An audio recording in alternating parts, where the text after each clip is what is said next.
പയ്യൻസിനെ കിട്ടി. കോഴിക്കോട് സിൽവർ ഹിൽസിലെ മത്സരാർത്ഥികൾ മുഴുവനുണ്ട്. അവർ വലിയ ടീമായിട്ട് വന്നതാണ്. അവർ പലരും ഇതിനോടകം തന്നെ പല മത്സരങ്ങളിലും സമ്മാനം വാങ്ങിയതാണ്. എസ്കൻ സൂചിപ്പിച്ചതുപോലെ ആരോൺ +1 വിദ്യാർത്ഥിയാണ്, ഗിത്താറിൽ A ഗ്രേഡാണ് അല്ലേ മോനെ? ഇത് എങ്ങനെയുണ്ടായിരുന്നു മത്സരം? എങ്ങനെയുണ്ടായിരുന്നു? വളരെ ടൈറ്റ് ആയൊരു മത്സരമായിരുന്നു സ്റ്റേറ്റിൽ വന്നപ്പം. അപ്പം അതിൽ A ഗ്രേഡ് കിട്ടാൻ സാധിച്ചതിൽ വളരെ സന്തോഷമുണ്ട്. പെട്ടെന്ന് നമുക്ക് പെർഫോമൻസിലേക്ക് പോയാലോ?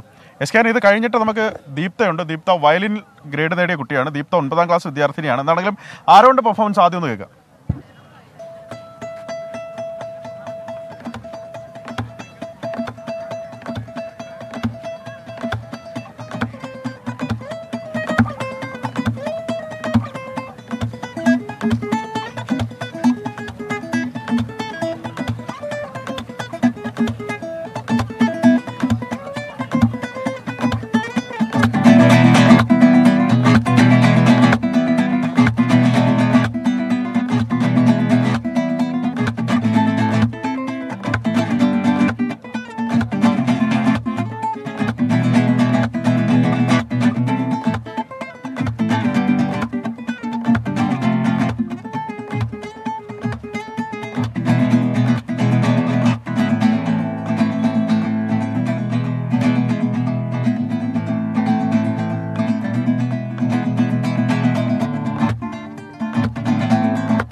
ഗംഭീരം.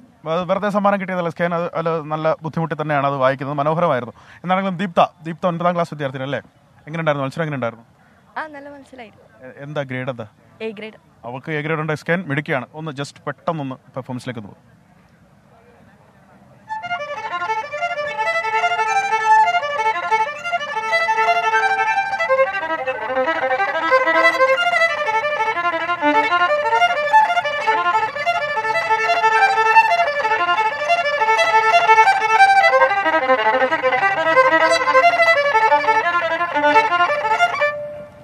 എസ്കേൻ നോ ഡൗട്ട് പിള്ളേരൊക്കെ ഒരേ പൊളിയാണ്. ഉഷാറായിരുന്നു. കോഴിക്കോട് സിൽവർ ഹിൽസ് അവർ വീണ്ടും മത്സരരംഗത്തുണ്ട്. അതിൽ ചില പെർഫോമൻസ്. നമുക്കിപ്പം ചേർന്നത് അലക്സ് റാം മുഹമ്മദ് ആണ്.